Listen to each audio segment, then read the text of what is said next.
Doing good, sir. How about you? I'm doing excellent, excellent. It's good to be here. And what are we talking about today? We're talking about Grand Theft Auto 5. Awesome. Video games, one of my favorite subjects. Recently heard you beat it. Yeah.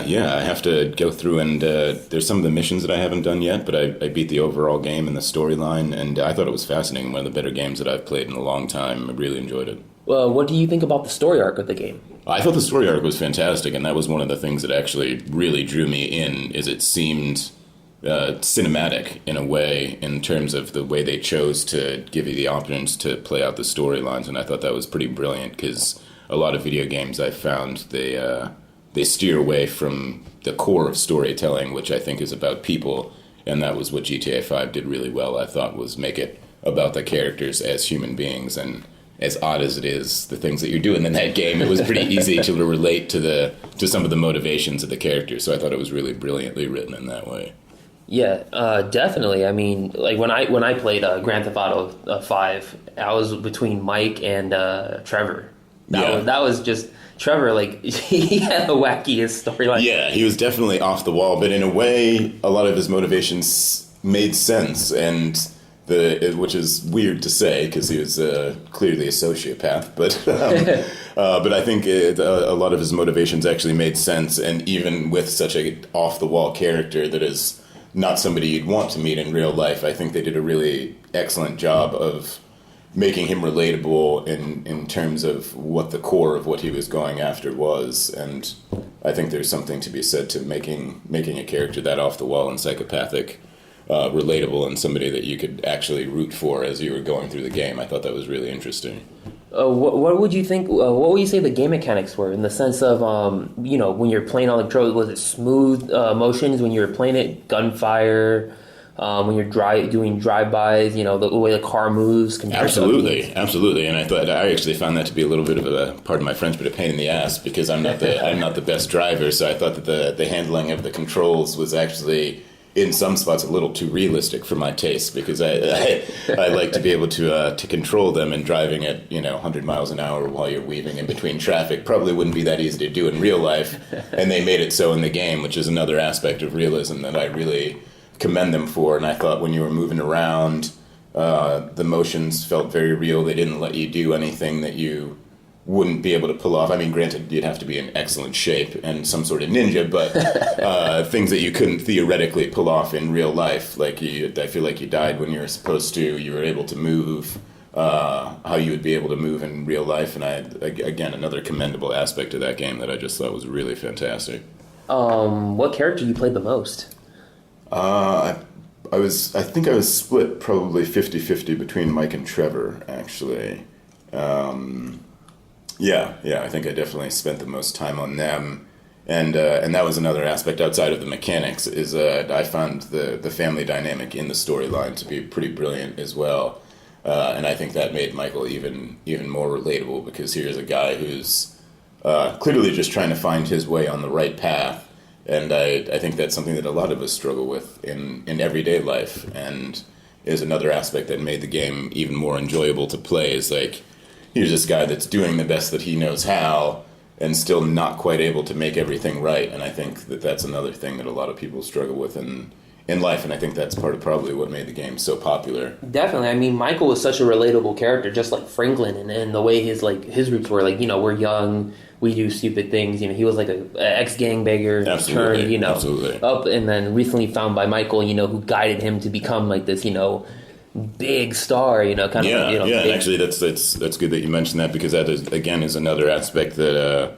just searching for a leader, searching for somebody to show you kind of where you went wrong, where you can do things differently than you ever had before, and kind of elevate your life to a higher status. And I mean, granted, they went about it in a way that was hurting as many people as possible, but I think if you strip that away, that again, the motivations were clear and the motivations were pure, and to me, made for even more of a brilliant story. And as it unfolded, I think they added some really brilliant aspects to the characters kind of facing their demons, in seeing them in each other, which I think is another thing that happens quite a bit in real life. So I think that was really cool as well. So kudos to Rockstar on that.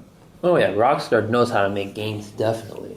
Another thing I liked about it was, or technically everyone's like saying, oh, it's really graphic, was the torture scene when Trevor gets that one guy and tortures him. Yeah, that was pretty intense. I remember when I played it, it was like very gruesome, and I didn't want to do it. That was one that was just kind of like, okay, so we're pulling out his teeth now. This is weird, but I guess it kind of makes sense because he's a psycho. So I mean, for me, it was like the electrocution. That was kind of it right there for me. It was whoa, that's taking it a little too far. Yeah, it was definitely very intense, and I think that you need some of that kind of over the top though to have a game like that make sense. If you dull it down too much, then I think it loses its nature and it becomes a little too realistic in terms of not takes the fun out of it per se, but leaves it just a little too tethered to home. And what I like is that those things were kind of lingering on the outskirts. How it's kind of like puzzle pieces you had to piece together. Yeah, I definitely feel that way. And so, that certainly was one aspect of the gameplay that I could have done without myself. But even still, I think that the way that they went about it and how they had you do it, I think was really fascinating. And honestly, I'd love to get inside the mind of whoever came up with that, because they must be such an interesting character. And I wonder if do they separate out their departments in terms of who does the writing and who does the technical aspects, because it seems like those two type of brains don't necessarily always match up. So knowing if that came from one source, I think would be some interesting research to do about that game. So returning to Los Santos in the game, how did you feel coming back from to Los Santos? It was pretty neat, and actually for me, I now live in real world Los Santos, and so for me it was really actually pretty interesting to see how well they created that world, in terms of there were definitely times in the game where you felt like holy crap, I'm just kind of just cruising along, and oh wait, no, this is not the real. None of this is real, and I thought that was pretty amazing, because I forget what number it was where you're supposed to be in San Francisco. Oh yeah. And when I lived in San Francisco, I thought they did kind of an okayish job of making that real, but in the Los Santos, without I'm assuming getting themselves into copyright trouble by putting up certain buildings and stuff, I think they did a fantastic job of just oh cool, I've been to this neighborhood. And I think that's really awesome. I think that's one of the funnest parts of those games as they've progressed. Oh, yeah. Is if you've been to those areas in particular, you can certainly believe that you can be there. And I don't know what this says about me, but it was nice to kind of be in those areas and just be able to mash through traffic and get rid of all the people on the streets. By any means necessary. There's definitely times where I've been stuck in Los Santos traffic and wanted to do that. So I thought that was really cool and a really awesome aspect of the game, actually. Yeah. Well, thank you for your time, Justin. Absolutely. Thank you. Thank you. How would you rate Grand Theft Auto? I would give it a 5 out of 5, pun intended.